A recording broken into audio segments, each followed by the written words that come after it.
नमस्कार, मैं हूं ब्रजेंद्र मिश्रा। आप देख रहे हैं न्यूज ट्रैप ऑनलाइन।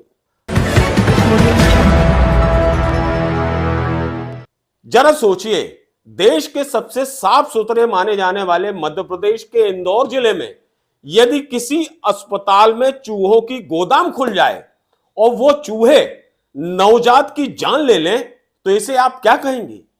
इसे बच्चों की मौत नहीं, इसे हम सरकारी सिस्टम की मौत कहेंगे। और बिल्कुल यही हुआ है इंदौर के महाराजा यशवंतराव हॉस्पिटल में, जहां 2 नवजात शिशु चूहों द्वारा कुतर लिए गए और पूरा अस्पताल प्रबंधन हाथ पर हाथ धरे बैठा रहा। इस अस्पताल प्रबंधन ने 12,000 चूहों को मारने का दावा किया था और एक बड़ी कंपनी को चूहों को मारने का ठेका भी दिया था। अब आप सोचिए, जब इतना बड़ा ठेका आपने दे दिया और 12,000 चूहे आप मार चुके ऐसा दावा कर रहे हैं, तो उसके बाद आईसीसीयू जो नवजात शिशुओं का है कितना संवेदनशील होता है, वहां ये चूहे कैसे पहुंच गए और कैसे छलांग लगाने लगे, एक बेड से दूसरे बेड पर, दूसरे से तीसरे में, और यहां तक कि जो ऑक्सीजन लाइन है उसको कुतरने लगे वो चूहे। पूरे आईसीसीयू में, शिशु वार्ड में चूहों की धमाचौकड़ी चलती रही। नवजात शिशु का जिस्म कितना नाजुक होता है यह बताने की जरूरत नहीं, लेकिन यह दुर्भाग्य है उस सरकारी अस्पताल का, सरकारी स्वास्थ्य व्यवस्था का और वहां के सरकारी डॉक्टरों का कि उन चूहों ने उन 2 नवजात शिशुओं को कुतर के मौत के घाट उतार दिया। और सबसे बड़ी बात यह है कि जब यह पोल खुली, पोस्टमार्टम के बाद यह बात सामने आई कि चूहों ने उन 2 शिशुओं को मौत के घाट उतार दिया, तो पूरा अस्पताल प्रबंधन पहले तो सहम गया, उसकी बोलती बंद हो गई।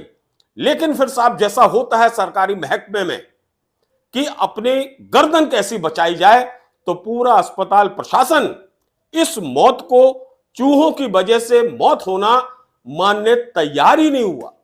डॉक्टर गला फाड़कर कहने लगे कि अरे साहब, उन नवजात शिशुओं में एक की तो आंख सड़ गई थी, सेप्सिस हो गया था, इसलिए उसकी मौत हो गई, और चूहों के काटने से किसी की मौत नहीं हो गई। इस तरह की दलील ये डॉक्टर देने लगे। जरा सुनिए इनकी दलील। अंदर पेट में लीक हो रही थी। इन सबको देखते हुए उसकी कंडीशन सुधार के बाद उसका ऑपरेशन भी किया गया।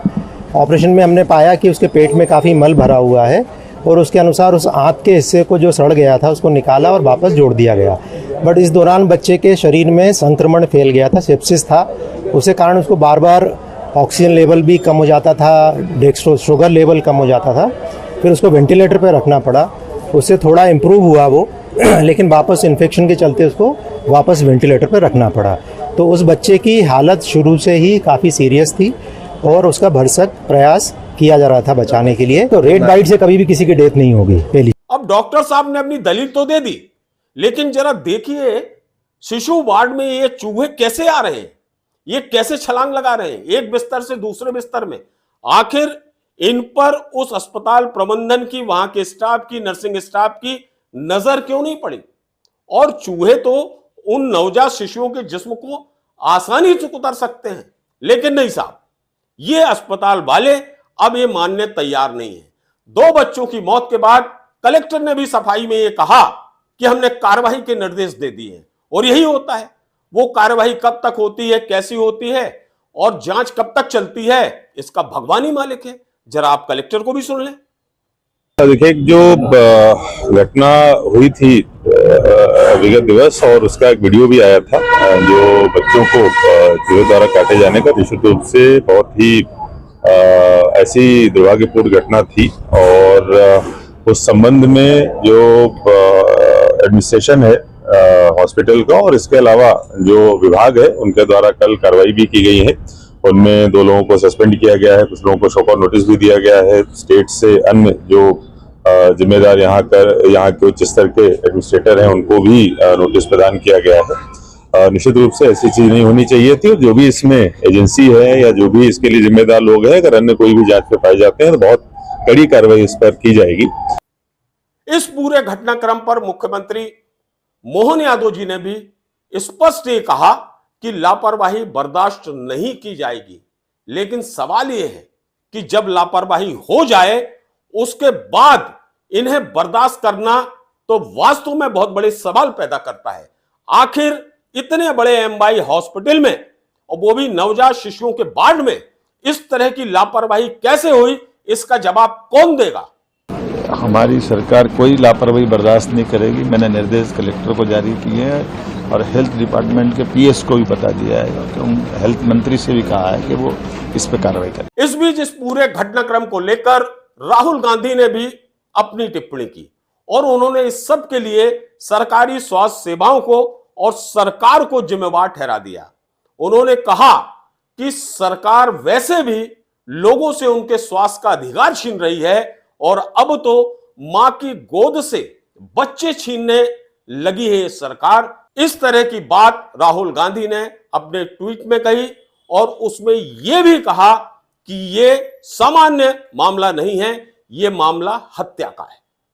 बहरहाल राहुल गांधी अपनी बात कहने के लिए स्वतंत्र हैं, लेकिन सच्चाई यही है कि आखिर इतने बड़े सरकारी अस्पताल में चूहों की एंट्री कैसे हो गई। और अस्पताल प्रबंधन ने खुद यह दावा किया है कि उसने 12,000 चूहों का खात्मा किया है। इसका मतलब यह है कि उस अस्पताल के शिशु वार्ड के इर्द गिर्द चूहों की बहुत बड़ी गोदाम है, यह पुष्टि होती है। और बताया यह भी जाता है कि 2014 में यानी 11 साल पहले चूहों को मारने के लिए, बड़ी तादाद में चूहों को मारने के लिए एक बड़ी कंपनी को कॉन्ट्रैक्ट भी दिया गया था और उसके लिए बकायदा फंड भी उपलब्ध कराया गया था। सवाल यह है कि जब इतनी सारी कसरत की गई तो फिर इन चूहों का आतंक उस अस्पताल में बंद क्यों नहीं हुआ, उनका आतंक खत्म क्यों नहीं हुआ?